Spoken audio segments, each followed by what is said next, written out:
Bonjour, aujourd'hui on se penche sur une ville juste à côté de Lyon qui, croyez-moi, mérite vraiment toute votre attention. Vienne, allez, on y va. La question, elle est directe, et la réponse le sera tout autant. Oui, c'est une bonne idée. Mais attention, pas n'importe comment. On va décortiquer ensemble pourquoi et surtout comment bien s'y prendre.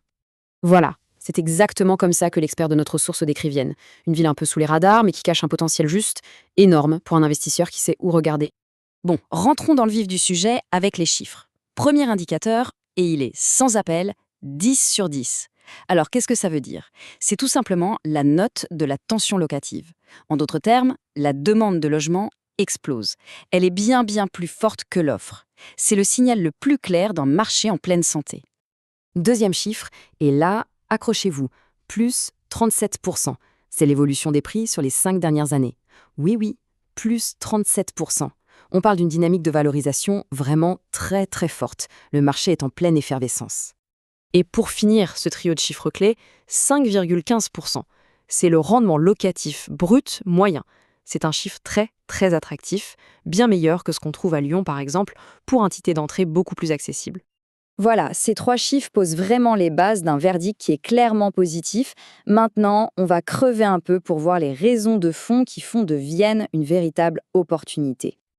Alors, pourquoi Vienne est si attractive? D'abord, sa localisation, c'est la clé, à 30 minutes de Lyon. Ça attire une population super variée, des jeunes actifs, des étudiants, des familles.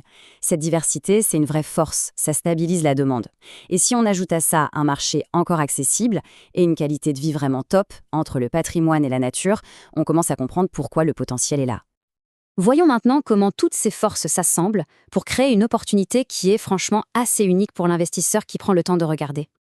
Ce qui se passe ici, c'est ce qu'on pourrait appeler l'effet couronne. Le mécanisme est super simple. Lyon est saturé, les prix y sont devenus fous, donc forcément, les gens cherchent des alternatives.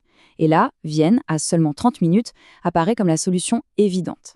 Cet afflux de nouvelles personnes vient nourrir directement le marché immobilier local. C'est un cercle vertueux pour la valorisation. Et regardez cette diversité de locataires, c'est une force incroyable. On ne dépend pas d'un seul type de profil. Il y a les jeunes pros qui font l'aller-retour à Lyon, les étudiants des écoles du coin, les familles qui cherchent à mieux se loger. Ce mélange, ça assure une demande constante et ça réduit énormément le risque de se retrouver avec un appart vide. Et il y a autre chose de très important à comprendre. Quand on investit à Vienne, on n'est pas seul. L'investissement est soutenu par des projets publics forts, comme le plan Action Cœur de Ville ou la rénovation des quais. Ce sont des signaux très clairs qui montrent que la ville elle-même mise sur son avenir. Et ça ne peut que faire prendre de la valeur à l'immobilier. Mais bon, une bonne analyse, ce n'est pas que du positif. Il faut être réaliste. Car oui, il y a des pièges et il faut absolument les connaître pour que l'investissement soit un succès. Le premier point de vigilance, et c'est le plus important en ce moment, c'est le DPE. Le parc immobilier de Vienne est ancien. Qui dit ancien dit souvent mauvaise note énergétique. Et une mauvaise note, ça peut vouloir dire des travaux très coûteux, voire à terme une interdiction de louer. C'est donc un critère non négociable à vérifier avant même de faire une offre. Au-delà du DPE, il faut bien avoir en tête que tous les quartiers ne se valent pas. Certains auront une rotation de locataires plus forte, par exemple. Une connaissance fine du terrain est donc indispensable pour ne pas tomber sur un bien mal situé ou dans une copropriété mal entretenue.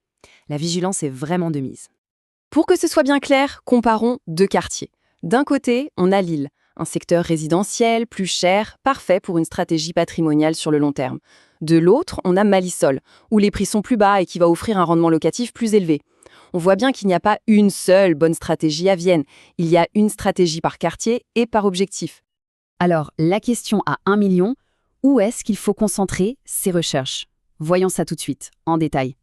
Cette vue d'ensemble, elle est essentielle. Elle montre bien que Vienne, ce n'est pas un marché monolithique. Que l'on cherche la demande ultra forte du centre-ville ou le rendement de Malissol, il y a une zone qui correspond à chaque profil d'investisseur. Et c'est ça, la vraie force de ce marché. Pour celles et ceux qui veulent privilégier la sécurité, une demande locative maximale et une absence de vacances quasi garantie, la cible est claire, les petites surfaces, studios et T2 dans le centre-ville. C'est le choix de la tranquillité et de la liquidité à la revente.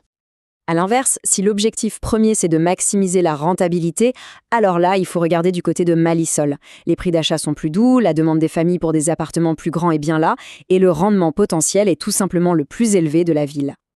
Finalement, la vraie question qui se pose, c'est de savoir si Vienne est une exception. la dernière petite pépite cachée de la région, ou si elle est en fait le symbole d'un mouvement beaucoup plus large, où les villes de seconde couronne deviennent les nouvelles terres d'opportunité pour l'immobilier. La réflexion reste ouverte.